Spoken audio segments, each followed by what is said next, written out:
तो चलिए दोस्तों, मैं उदल केदारे आपका स्वागत करता हूं कोडिंग नर्सरी में। और आज की इस वीडियो का टाइटल है HTML एंड CSS। तो आज हम शुरू करने जा रहे हैं HTML के साथ साथ CSS भी। तो पहले प्रीव्यू कर लेते हैं हमारे पुराने जो वीडियो में हमने सीखा था, जो लास्ट वीडियो में मैंने सीखा था उसका एक रिवाइंड कर लेते हैं, ठीक है। तो चलिए पहले देख लेते हैं फॉर्म। तो लास्ट वीडियो में आपको बताया था कि फॉर्म एक टैग है, ठीक है। उसके अंदर मल्टीपल टैग्स यूज़ कर सकते हैं, जैसा कि इनपुट, ठीक है।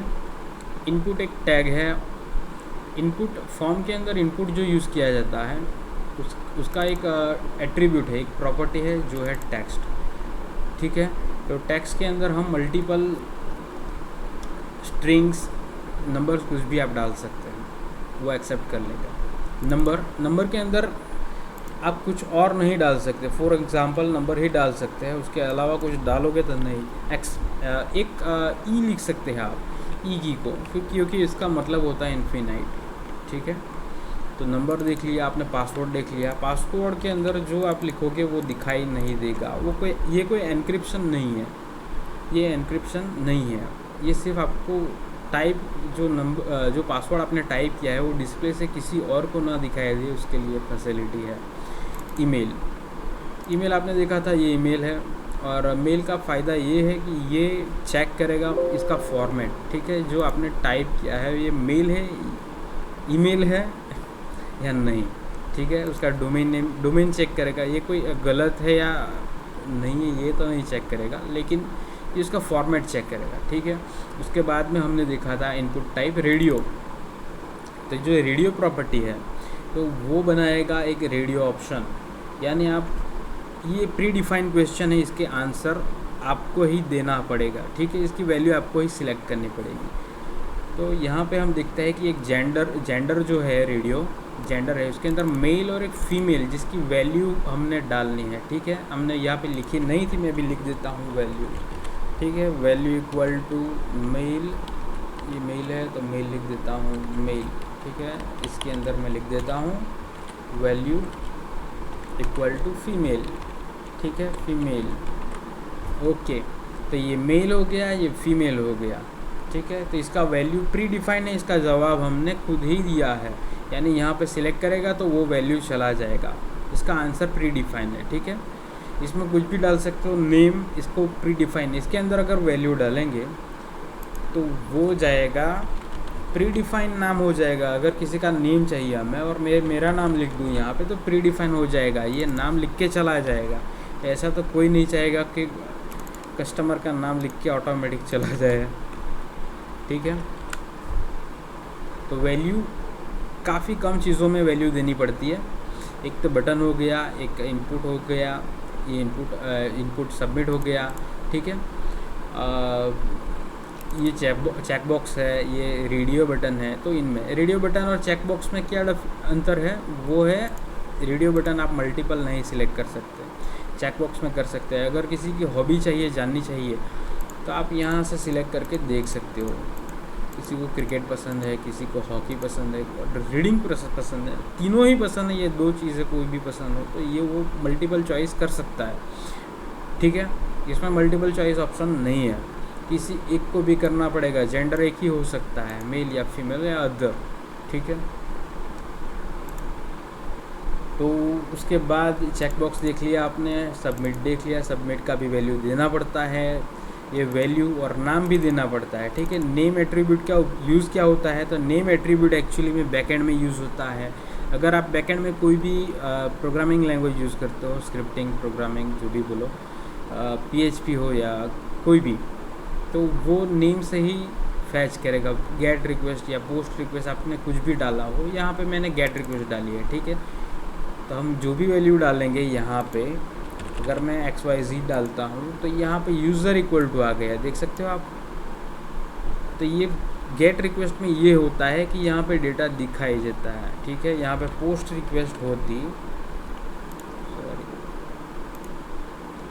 यहाँ पे पोस्ट रिक्वेस्ट होती तो ये डेटा हिडन रहता और ये नहीं जाता। अभी पेज नहीं है हमारे पास, कैसे बोल रहा था, problem continue side of the honour, ठीक है, ये रिक्वेस्ट की वजह से प्रॉब्लम आ गई। 1 मिनट। ओके ठीक है, तो मैं अभी गेट ही कर देता हूँ। गेट रिक्वेस्ट का भी काफ़ी यूजेज है, तो आप ये मत सोचना कि गेट क्यों, क्या ज़रूरत ही क्या है गेट की।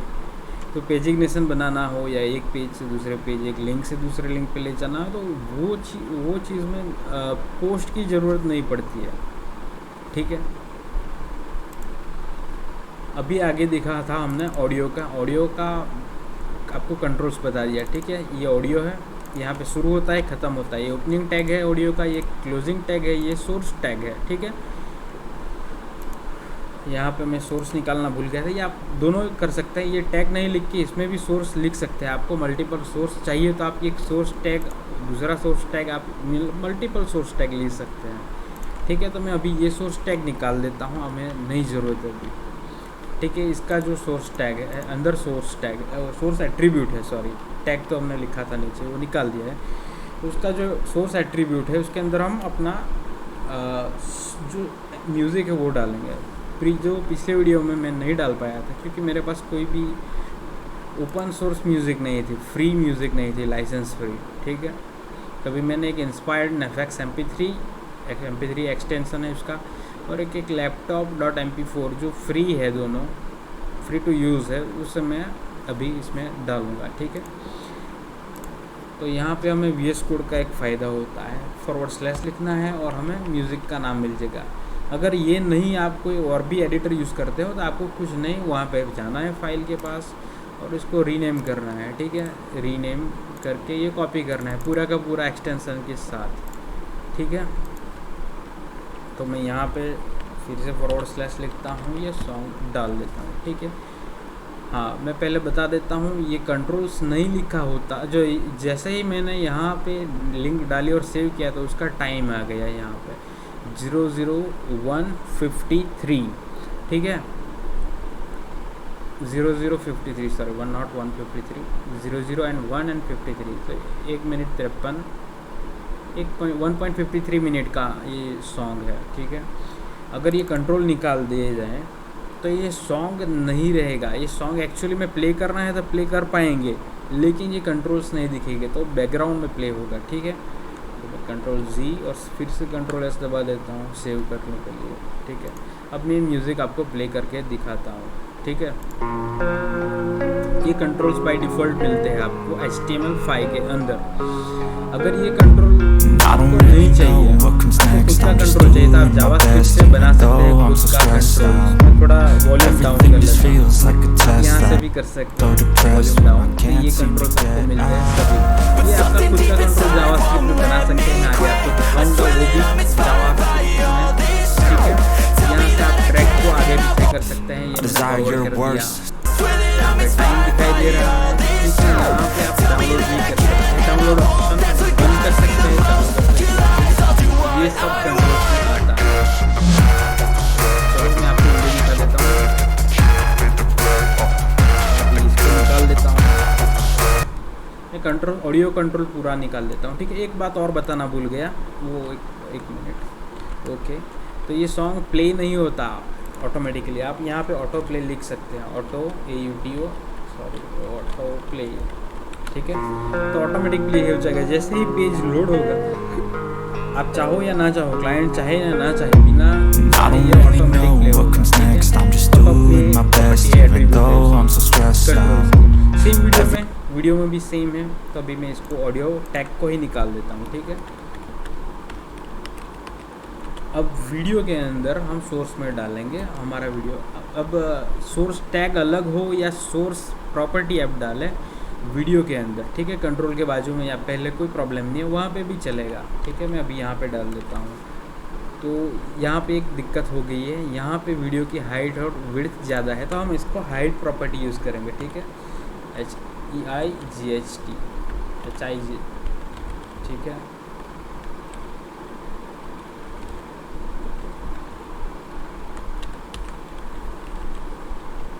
यहाँ पे 200 पिक्सल लिख देता हूँ। मेरे ख्याल से मेरे को विड्थ सेट करनी पड़ेगी, विड्थ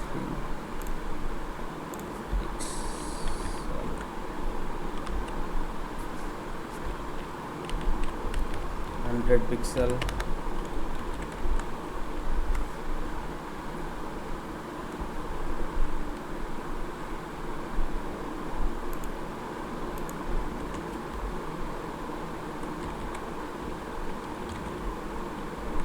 हाइड अप। एक काम करते हैं, स्टाइल का हम यूज़ कर लेते हैं। यहाँ पे स्टाइल भी एक एट्रीब्यूट्स है। CSS में भी हम ये यूज़ कर सकते हैं, ठीक है। हाइट यूज़ कर लेते हैं 50 पिक्सल्स का, ठीक है। कुछ तो गड़बड़ है गया। ओ एक्चुअली हम है ना कंट्रोल्स में नहीं लिख रहे थे, ये सोर्स टैग में लिख रहे थे। सॉरी। यहाँ पे डायरेक्ट ही लिख लेते हैं, कोई प्रॉब्लम नहीं है। हाइट लिख लेते हैं, तो यहाँ पे 100 पिक्सल्स, काफ़ी छोटा हो जाएगा वीडियो, ठीक है। तो मैं थोड़ा ज़्यादा कर देता हूँ, 400 पिक्सल्स, ठीक है। हाइट ले ली अपनी पसंद की, और विड्थ जो होगी वो ऑटो जनरेट होगी, ठीक है। उसके हिसाब से जो वीडियो का रेशियो है, ताकि स्ट्रेच ना हो वीडियो, ठीक है। तो अभी मैं प्ले करके दिखाता हूँ। ये उसका कंट्रोल है, जो सिक बार है वो है, आप वीडियो को सिक कर सकते हैं। तो वीडियो में ऑडियो कुछ नहीं है, आवाज़ नहीं है, तो यहाँ पे आवाज़ का ऑप्शन है। फुल स्क्रीन कर सकते हैं, यहाँ से डाउनलोड कर सकते हैं। Playback speed, picture in picture option आ जाएगा, ठीक है। तो ये बाय डिफ़ॉल्ट HTML5 की काफ़ी सारे फीचर्स हैं। यहाँ पे आप ऑटो प्ले कर सकते हैं। मैं लिख देता हूँ ऑटो प्ले, ठीक है। तो बिना पूछे चालू हो जाएगा वीडियो, ठीक है। कंट्रोल्स के अंदर आप लिख सकते हैं कंट्रोल्स CONTROLS इक्वल, क्या हो गया, ठीक है, नो डाउनलोड, ठीक है।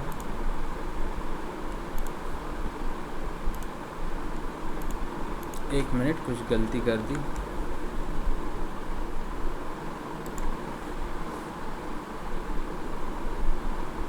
तो आपको यहाँ पे लिखना है जो कंट्रोल्स है उसकी लिस्ट में CONTROLS LISTS, okay, no download, ठीक है। तो अभी जो डाउनलोड का ऑप्शन था वो निकल गया। सेम चीज़ ये थर्ड पार्टी डाउनलोडेड है, तो वो तो दिखाई देगा ही, ठीक है। चलिए, अब दो चीज़ें मैं आपको पिछले वीडियो में बताना भूल गया था। अभी ये मैं वीडियो और ऑडियो निकाल देता हूँ, ठीक है। तो इनपुट का दो चीज़ मैं भूल गया था जो आपको दिखाना था। वो था, एक था टेक्स्ट एरिया, एक अलग ही एट्रीब्यूट है, ठीक है। वो ओपनिंग और क्लोजिंग टैग है, तो उसका नाम दे देते हैं, कुछ भी देते हैं, या कमेंट, ठीक है। COMMENT ID लिख लेते हैं, कुछ भी लिख सकते हैं।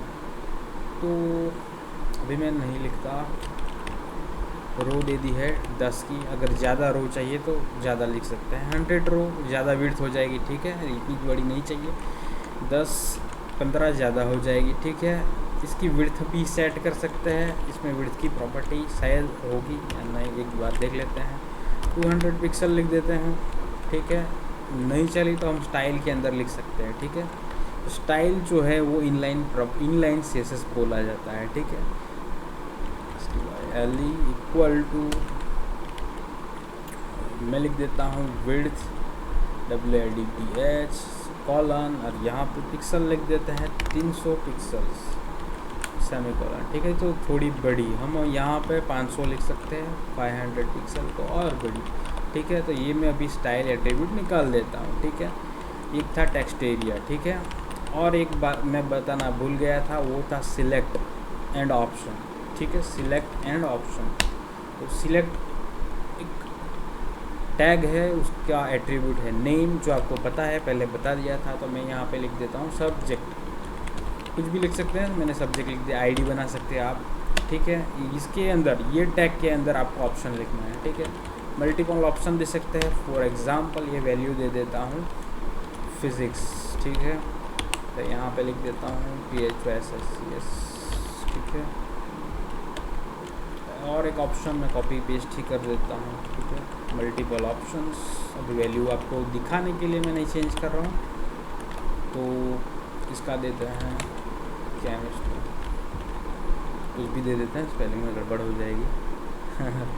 मैथ्स लिख देता हूँ, यहाँ पे केमिस्ट्री लिख देता हूँ। ओके, यहाँ पे लिख देता हूँ कंप्यूटर साइंस, COMPU, ठीक है। CIENC, 12th साइंस में ये नहीं होता, फिर भी लिख दिया, कोई प्रॉब्लम नहीं है। यहाँ पे लिख देता हूँ, और कुछ है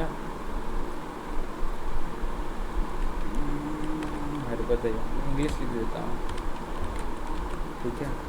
तो यहाँ पे मल्टीपल ऑप्शंस आ गए हैं, देखिए, ठीक है। तो ये दोनों प्रॉपर्टी मैंने आपको नहीं बताई थी, और एक प्रॉपर्टी थी रेंज, ठीक है, रेंज। तो इसको लिखना पड़ेगा एंगुलर टैग्स। आप हमेशा याद रखिए, जो HTML का जो टैग होता है उसको हमेशा लिखा जाता है एंगुलर। जो एंगुलर ब्रैकेट्स होता है, ये जो त्रिकोण वाला आता है ना, त्रिकोण नहीं बोल सकते, लेकिन एंगुलर ब्रैकेट में आप लिख सकते हैं, ठीक है। तो एंगुलर ब्रैकेट के अंदर आपको लिखना पड़ेगा रेंज, ठीक है। रेंज एक ओपन और क्लोज आता है, क्लोज रेंज, ठीक है। तो जो दिखाई देगा आपको, ओके। आईडी मैं नहीं लिख रहा हूँ, नेम लिख रहा हूँ, और नेम डाल रहा हूँ अभी।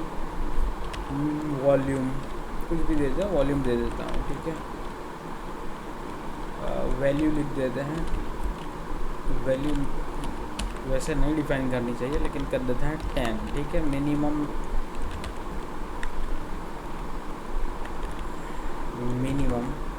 हम डाल लेते हैं 0। पहले सेव करके देखते हैं, दिखाई क्यों नहीं दे रहा,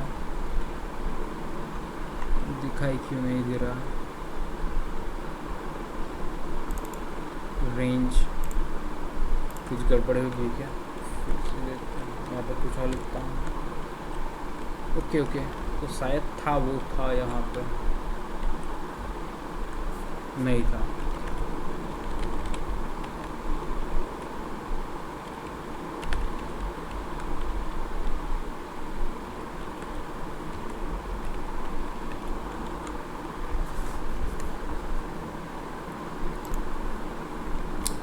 तो दोस्तों, हमने यहाँ पे गलती कर दी थी, एक वो था इनपुट टाइप थी रेंज, ठीक है।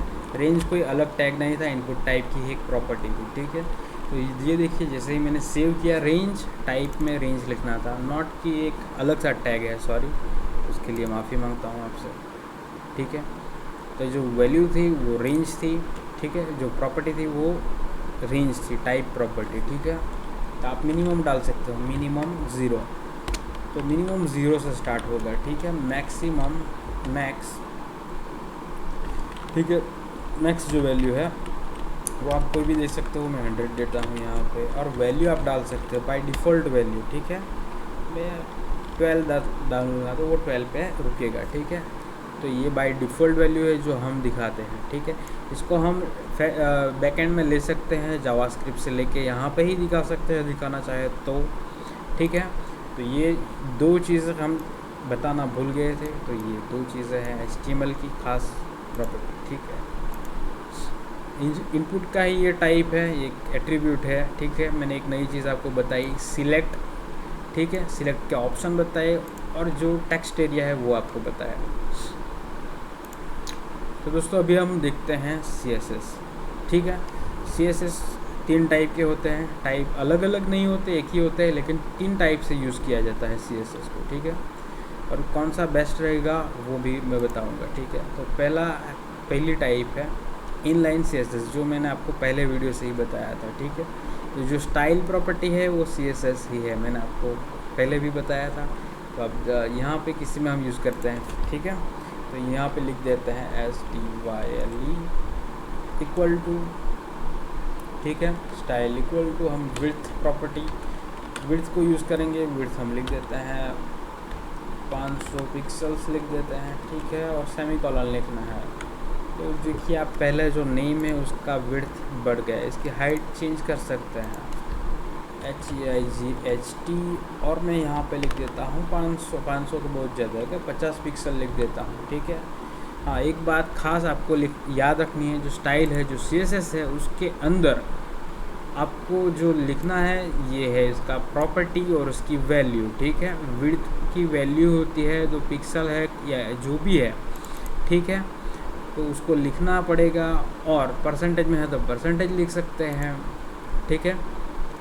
और सेमीकोलन लिखना ज़रूरी है। अगर ये मैंने गलती कर दी यहाँ पे तो एरर जनरेट करेगा, ठीक है। यहाँ पे आप देख सकते हो, अगर मैं स्पेस भी छोड़ दूँगा तो भी नहीं चलेगा, ठीक है।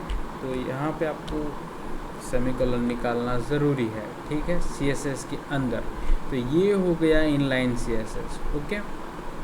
अभी मैं यहाँ से निकालता हूँ और एक CSS आपको बताता हूँ जो टाइटल के हेड के अंदर लिखा जाता है। हेड के अंदर मैंने आपको पहले वीडियो में बताया था मेटा टैग्स लिखे जा सकते हैं, टाइटल लिखे जा सकते हैं, मेटा टैग्स, उसकी जो पेज है उसका विड्थ, हाइट, वो सब कुछ व्यू पोर्ट का डेटा कलेक्ट करता है, ठीक है। मेटा टैग रोबोट्स को अलाउ करता है या नहीं अलाउ करना, रोबोट्स मतलब बोट्स को, ठीक है, उसको अलाउ करना है या नहीं करना है, वो सब डेटा कलेक्ट करता है, वो सब करता है, ठीक है। मेटा टैग के अंदर और मेटा डिस्क्रिप्शन होता है, जो भी वेबसाइट का डेटा डालना है। तो जो भी आप SEO के बारे में सुना होगा आपने, तो SEO का जो ऑप्टिमाइजेशन होता है वो मेटा टैग से ही होता है, ठीक है।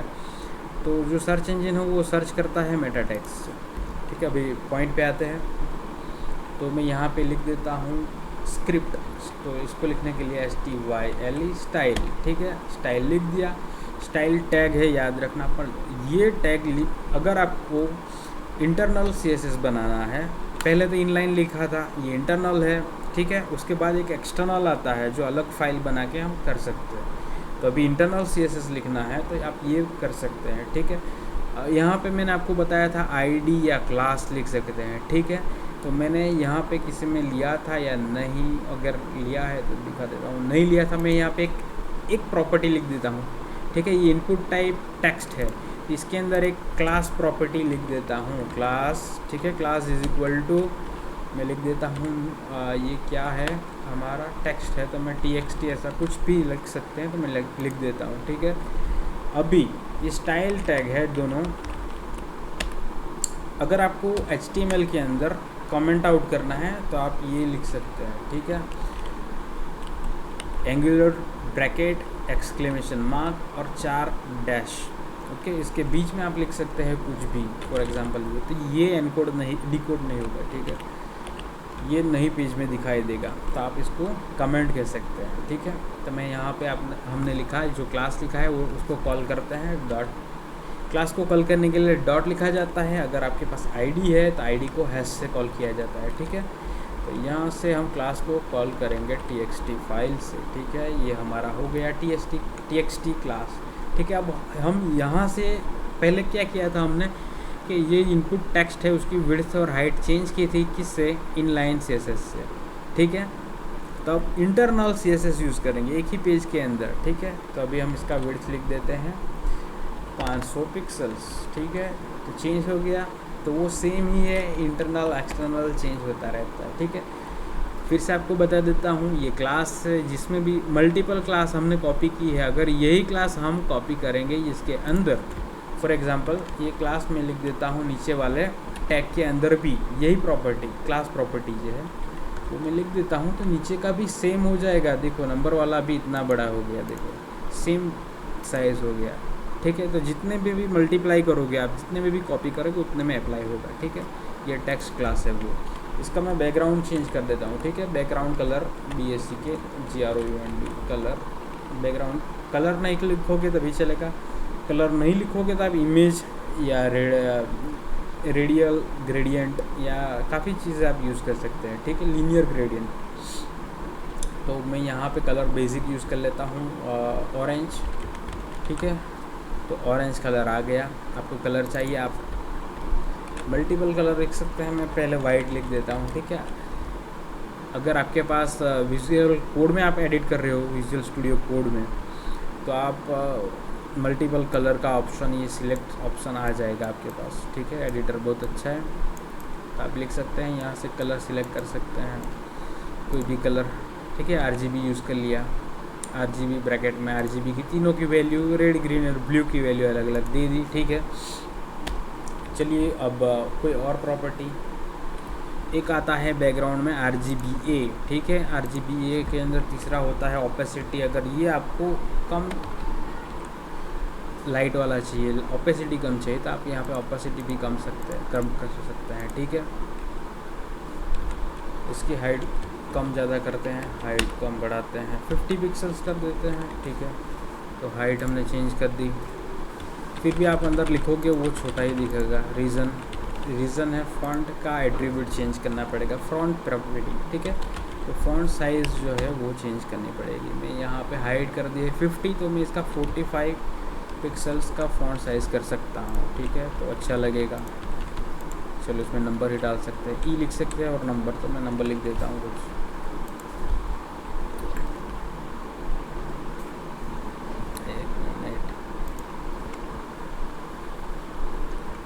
तो यहाँ पे हमने फ़ॉन्ट साइज़ यूज़ किया है।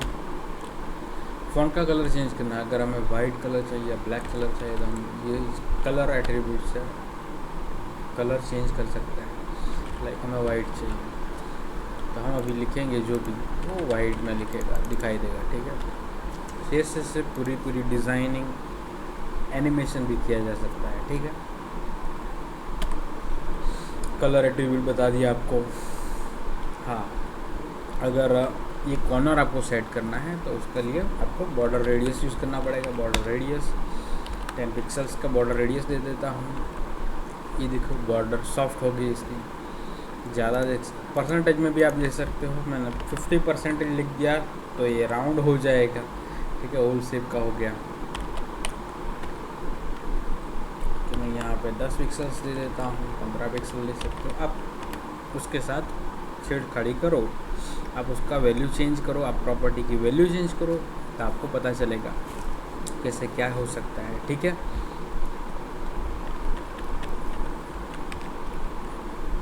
चलो एक आपको मैं आईडी से करके दिखाता हूँ। तो एक आईडी डाल देते हैं।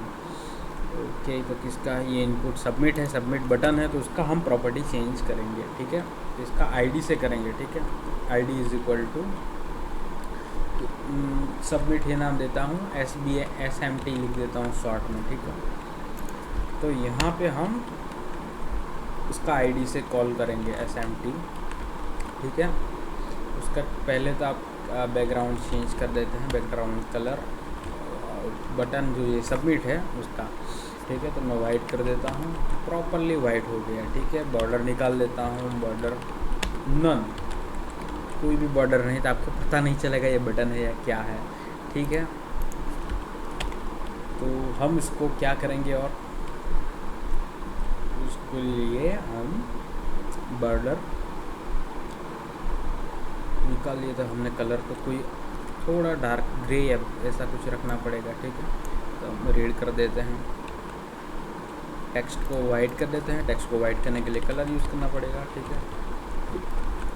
ओके, तो आपको ये इंटरनल CSS मिल गया, ठीक है। इनलाइन, एक ही लाइन में पर्सनल CSS स्टाइलिंग को इनलाइन बोला जाता है। काफ़ी हार्ड कोडेड हो जाएगा ये, ठीक है। इनलाइन इंटरनल CSS आप एक ही पेज में यूज़ कर सकते हैं, ठीक है। वो भी हार्ड कोडेड ही है वैसे तो। और एक्सटर्नल CSS जिसको आप मल्टीपल यूज़ कर सकते हो, जावास्क्रिप्ट से या बैकएंड से भी मैनेज कर सकते हो, ठीक है। तो अभी हमने देखा CSS का 2 टाइप, एक है इनलाइन और एक है इंटरनल। तो अभी मैं आपको दिखाने जा रहा हूँ एक्सटर्नल CSS, ठीक है। तो मैं पहले तो आपको ये सभी निकाल देता हूँ, एक ब्लैंक पेज, ओके। अब मैं आपको टेम्पलेट, HTML का टेम्पलेट कैसे लिया जाता है, कैसे ऑटो जनरेट किया जाता है, वो दिखाता हूँ। पहली बात तो आपको प्रैक्टिस करके सीखना ही पड़ेगा HTML के बारे में, ठीक है। डायरेक्ट ये टेम्पलेट मत यूज़ करो। तो एक्सक्लेमेशन मार्क लिखना है, ठीक है। जो स्निपेट्स है, जो VS कोड के जो स्निपेट्स है वो आपको हेल्प करेंगे, ठीक है। तो एक्सक्लेमेशन मार्क लिखने से ये एलिमेंट एब्रिवेशन जो आया है इस पर क्लिक करना है, ठीक है। ना क्लिक करो तो एंटर मार दो, हो जाएगा, ठीक है। आपको ऑटोमेटिक डॉक टाइप जो मैंने आपको बताया था, HTML उसकी लैंग्वेज, जो लैंग्वेज प्रॉपर्टी है इंग्लिश, ठीक है, वो आ गई। हेड आ गया, मेटा टैग एक आ गया, कैरेक्टर सेट आ गया, UTF-8 इंग्लिश के लिए ये मेटा आ गया, ठीक है। Internet Explorer equal to Edge, meta tag और एक आ गया, व्यू पोर्ट आ गया, ठीक है। मेटा टैग काफ़ी सारे आते हैं, आप लिख सकते हो मल्टीपल मेटा टैग्स, और नए आते भी रहेंगे। ये हाइट व्यू पोर्ट है जो हाइट और विड्थ को गिनती में लेते हैं, ठीक है। इसके बिना हम उस पेज की हाइट विड्थ नहीं पता कर पाएंगे, तो एक बहुत ही बढ़िया चीज़ है, ठीक है। ये है टाइटल के अंदर डॉक्यूमेंट लिखा है, मैं इसको सेव कर देता हूँ, ठीक है। एक बार ये रिलोड हो गया, ठीक है, तो यहाँ पे टाइटल डॉक्यूमेंट लिखा है, ये रिलोड क्यों नहीं, वो क्या आ गया, डॉक्यूमेंट आ गया, आप देख सकते हैं। तो ये टाइटल हम चेंज करेंगे, तो हम लिख देते हैं कोडिंग, ठीक है, ये कोडिंग आ गया, ठीक है। अब ये बॉडी टैग के अंदर हमें लिखना है, जो भी लिखना है इसके अंदर, तो मैं यहाँ पे लिख देता हूँ div। मैंने आपको बताया था ये एक टैग है, ब्लैंक टैग है, लेकिन इसको आप डिवीज़न के तौर पे ले सकते हैं, मल्टीपल डिवीज़न के। इसके अंदर आप अलग अलग स्टाइलिंग यूज़ कर सकते हो, ठीक है। तो मैं ये div टैग को एंटर मारता हूँ, ठीक है, ऑटोमेटिक एक टैग जनरेट होगा, ओपनिंग और क्लोजिंग, ठीक है। इसके अंदर मैं कुछ भी टैग ले लेता हूँ, LOREM लिख के मल्टीप्लाई बाई इंटू 3, तो ये एक डमी टैक्स जनरेट करेगा, ठीक है, लॉरेंट फ्रू।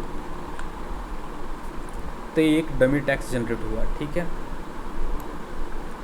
डमी टैक्स जनरेट हुआ। ये div के अंदर हम एक क्लास लिखेंगे, क्लास का नाम लिख देते हैं txt लिख देते हैं, ठीक है। अभी अब क्या करना है, अब हमें यहाँ पे एक CSS फाइल बनानी है, ठीक है। CSS फाइल बनाने के लिए कुछ भी नाम दे सकते हो आपका पसंद का, मैं स्टाइल ही दे देता हूँ, style डॉट एक्सटेंशन के लिए डॉट लिखना ज़रूरी है, CSS, ठीक है। .css की एक फ़ाइल बन गई, एक ही फोल्डर में है, ये कोडिंग फोल्डर है, इसके अंदर ही मैंने बनाई है, ठीक है। तो यहाँ पे हमें क्या करना पड़ेगा, सबसे पहले इंक्लूड करना पड़ेगा। अगर मैं यहाँ पे ऐसे ही लिखने चला जाऊँ, क्लास के लिए डॉट लिखना पड़ता है, और क्लास का नाम है txt ब्रैकेट कर्ली ब्रैकेट, जो ऑन ओपन करना है और क्लोज़ करना है, ठीक है। उसके बीच में हमें प्रॉपर्टीज़ लिखनी है। अगर मैं लिख दूँ कलर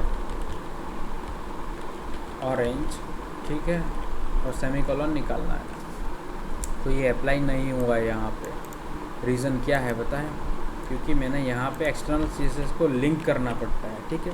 इसके लिए लिखना पड़ता है लिंक, ठीक है, कॉलम CSS, ठीक है। तो हमें मिल जाएगा लिंक रिलेशन, उसका प्रॉपर्टी है स्टाइल शीट है, ठीक है।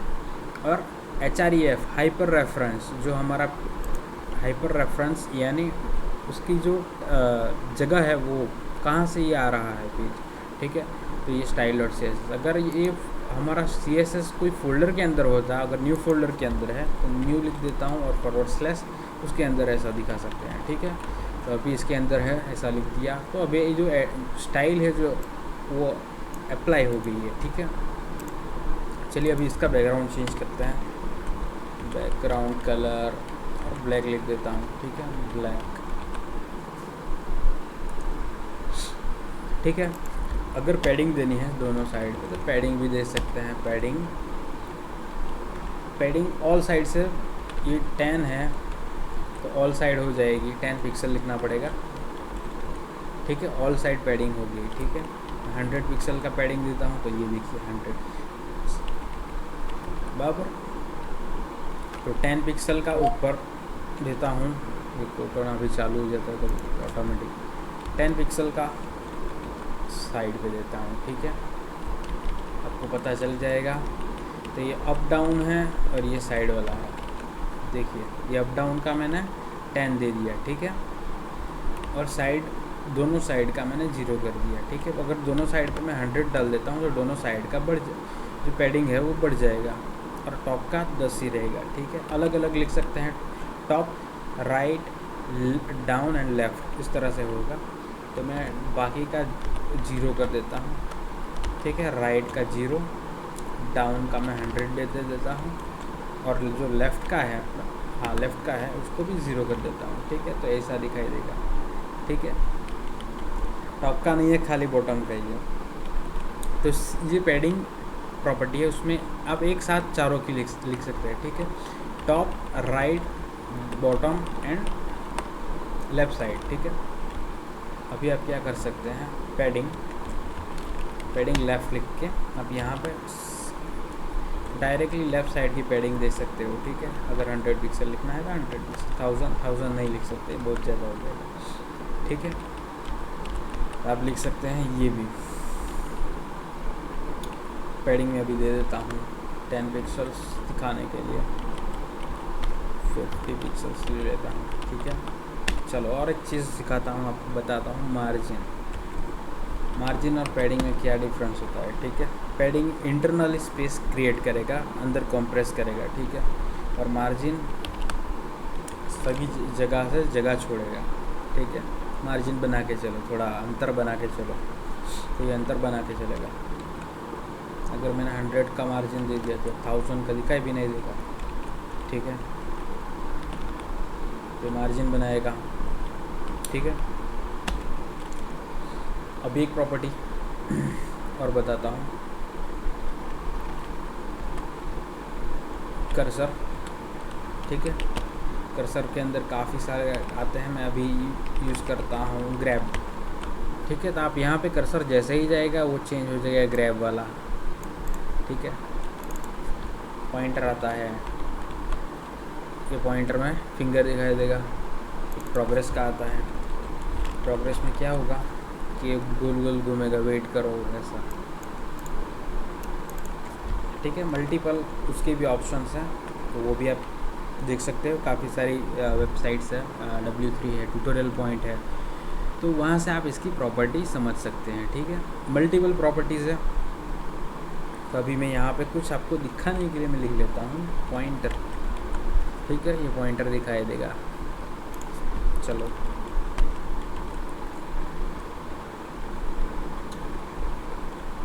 पैडिंग दिखा दी आपको। फॉन्ट साइज़ आपको दिखा देता हूँ फिर से, फॉन्ट साइज़ लार्ज, ठीक है। फॉन्ट फैमिली यूज़ कर सकते हैं, फॉन्ट फैमिली ये है, ठीक है। हम इसमें से कोई भी चूज़ कर अपना एक्सटर्नल भी ले सकते हैं, ठीक है। उसके लिए क्या करना पड़ेगा, हमें एक फॉन्ट फेस बनाना पड़ेगा, फॉन्ट फेस, ठीक है। एक मिनट,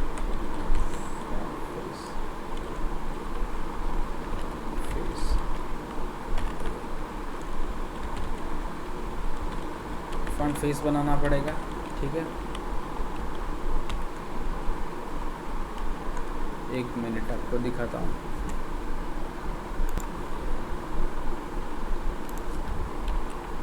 तो फ्रंट फेस के लिए आपको @फॉन्ट फेस लिखना पड़ेगा, ठीक है। ऐसे नहीं करोगे तो @ लिख दो, ठीक है। फ्रंट फेस के अंदर फैमिली, तो आपको जो भी नाम है, आपको पर्सनल नाम दे सकते हैं, आप अपना नाम, मेरा नाम लिख देता हूँ तो वो भी चलेगा, ठीक है।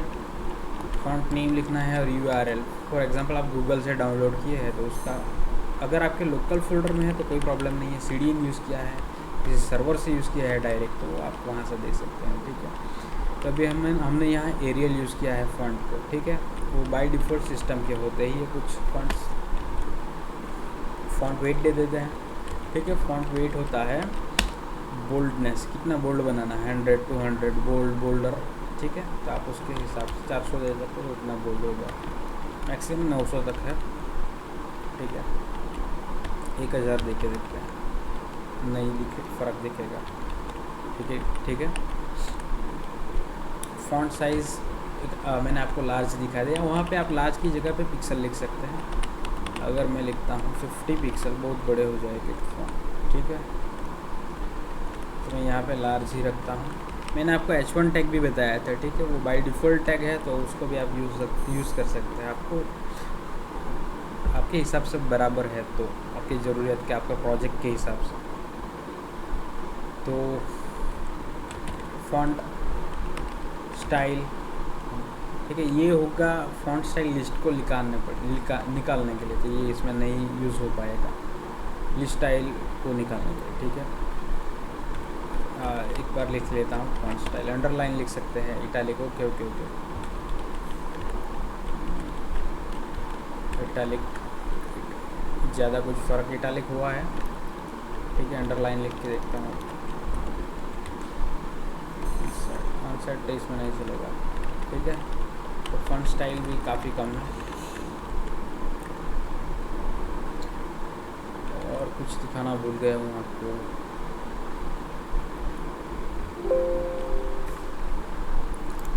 ठीक है। एक तो फिर आपको एक प्रॉपर्टी दिखाता हूँ, .txt कॉलम निकालना है, ठीक है। HOVER लिखना है, हवर, ठीक है। हवर इफेक्ट में क्या होगा, तो उसका बैकग्राउंड कलर मेरे को कुछ अलग चाहिए, ठीक है। तो मैं यहाँ पे लिख देता हूँ वाइट। अब वाइट, ये TXT क्लास तो एक ही है, देखिए आप ऊपर जो है वही है यहाँ पर, लेकिन उसका हवर यानी उसके ऊपर माउस जब ले जाएंगे तो उसके ऊपर अलग एक इफेक्ट दिखेगा, ठीक है। तो अभी इसका ऊपर क्या इफेक्ट दिखेगा, तो वो इफेक्ट दिखेगा बैकग्राउंड कलर चेंज हो गया, ठीक है। तभी माउस लेके जाते हैं, उसका बैकग्राउंड कलर माउस के ऊपर जाने से चेंज होता है, ठीक है। एक प्रॉपर्टी होती है ट्रांजिशन, जो भी चेंज होता है तो ट्रांजिशन ऑल, और इसमें हम टाइम डाल सकते हैं, लाइक 1 सेकंड, मेरे को 1 सेकंड तक ये चाहिए इफेक्ट, स्लोली फेड होनी चाहिए, स्लोली, ठीक है। और तरत जाता है, फिर से जो ब्लैक कलर है वो तरत आ जाता है, उसके लिए इसमें भी ट्रांजिशन डालनी पड़ेगी, ठीक है। Transition 1 second, okay. All changes साथ में लेता है ये, तो यहाँ पे ऑल लिख देते हैं, ठीक है।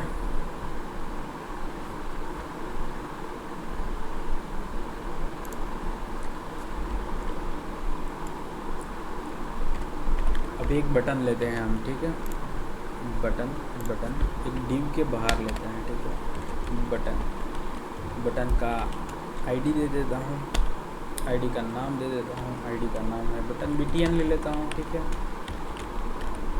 यहाँ पे नाम लिख देता हूँ वेलकम बटन, वेलकम ही लिख देता हूँ, ठीक है। आप उसको CSS से मैनेज कर सकते हैं। अभी इसमें हमने आईडी दी थी, तो आईडी के लिए हैश लिखना पड़ेगा, BTN लिखना पड़ेगा, ठीक है, ब्रैकेट्स में। अब इसका बैकग्राउंड कलर चेंज करते हैं, ठीक है। बैकग्राउंड कलर वाइट, तो वाइट कलर हो गया। बॉर्डर निकालनी है तो बॉर्डर नन लिखना पड़ेगा, ठीक है। तो सबसे पहले अभी क्या करना पड़ेगा, अगर हम इसका कलर चेंज करना चाहें तो उसका कलर लिखना पड़ेगा, ठीक है। तो कौन सा कलर चाहिए आप सिलेक्ट करो, RGB सिलेक्ट कर लेते हैं पहले, ठीक है। चलो बाय डिफ़ॉल्ट यही रहने देते हैं, RGB 1 मिनट, 255 में से अंदर कोई भी आप लिख सकते हो। तो 204, दोनों फुल वैल्यू दे दी तो प्रॉब्लम हो जाएगी, प्रॉब्लम वो हो जाए, ठीक है। तो येलो ही आ गया बाय डिफ़ॉल्ट। उसका RGB लिख के उसका ओपेसिटी भी चेंज कर सकते हैं आप।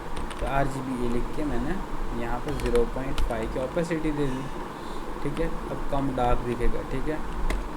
अब हम इस बटन को मार्जिन दे देते हैं, मार्जिन दे देते हैं, मार्जिन लेफ़्ट, ठीक है। तो 100 पिक्सल की मार्जिन दे देते हैं, हमें ये सेंटर में चाहिए, ठीक है। थोड़ा साइड पे चाहिए, तो एकदम कॉर्नर में नहीं। ओके, इसका बॉर्डर रेडियस दे देते हैं, बॉर्डर जो है उसका रेडियस होना चाहिए, ठीक है। तो बॉर्डर डैश RADI US, ठीक है।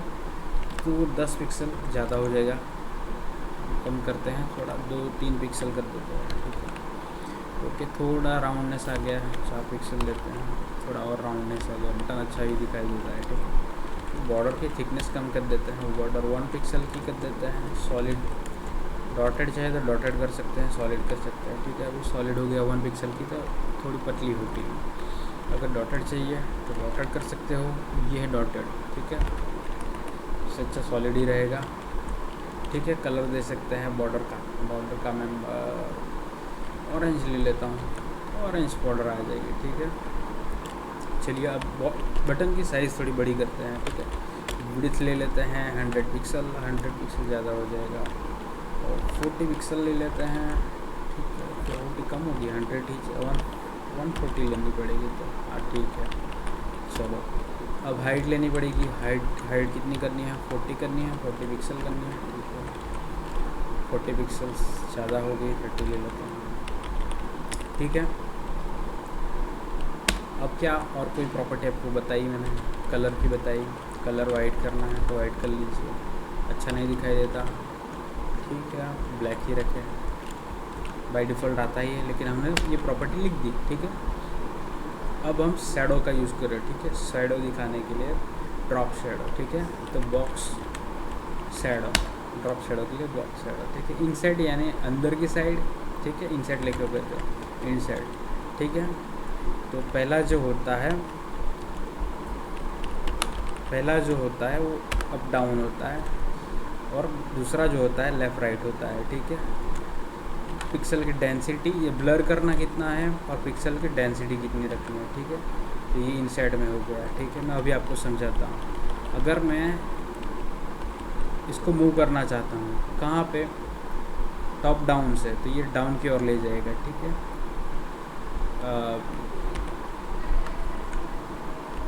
यहाँ पे मैं चेंज करूँगा तो ये टॉप की ओर ले गया, ठीक है। तो ये लेफ़्ट राइट था और ये टॉप डाउन था, उसके लिए सॉरी, ठीक है। तो आपको ये चेंज दिखने को, यहाँ पे माइनस लिख दूंगा तो माइनस भी और दिखाएगा। ये इनसेट है, इसकी वजह से आपको अंदर शैडो दिखाई देगा, ठीक है। अभी मैं इनसेट निकाल देता हूँ तो ये बाहर शैडो छोड़ेगा, ठीक है। तो बटन जो है वो हवा में होगा, ऐसा दिखाई देगा, ठीक है। अभी हम इसको 0 0 कर देते हैं, ठीक है, 0 पिक्सल,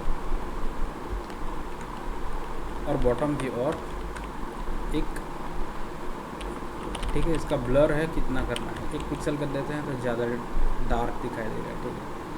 20 पिक्सल करेंगे तो ज़्यादा ब्लर होगा, ठीक है।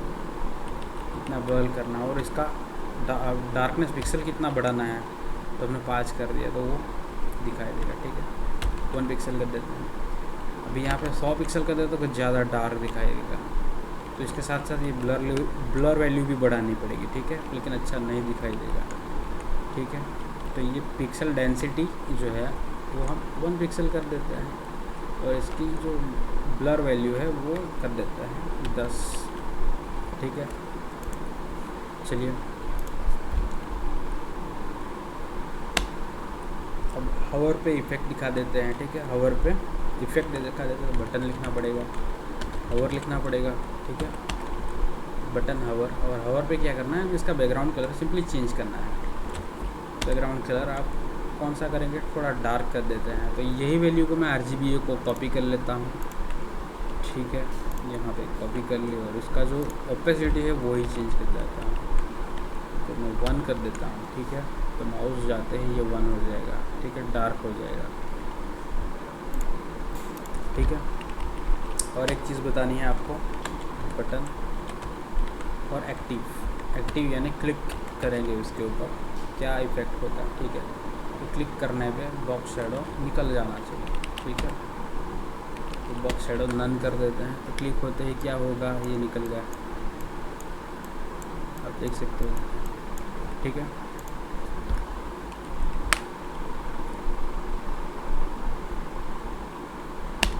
चलिए अब आगे देखते हैं। यह हवर इफ़ेक्ट है, ये क्लिक इफ़ेक्ट है, यह आप समझ सकते हो। आप इसमें भी ट्रांजिशन डाल सकते हो अगर आपको डालनी हो तो। मैं यहाँ पे लिख देता हूँ ट्रांजिशन 0.4 सेकेंड, और लिखना हो तो लिख सकते हो इतनी का ठीक है। ट्रांजिशन को मैं कॉपी कर लेता हूँ, सभी में डाल देता हूँ, ठीक है। तो सभी के अंदर 0.4 सेकेंड का जो समय है वो दिखाई देगा, ठीक है। चलिए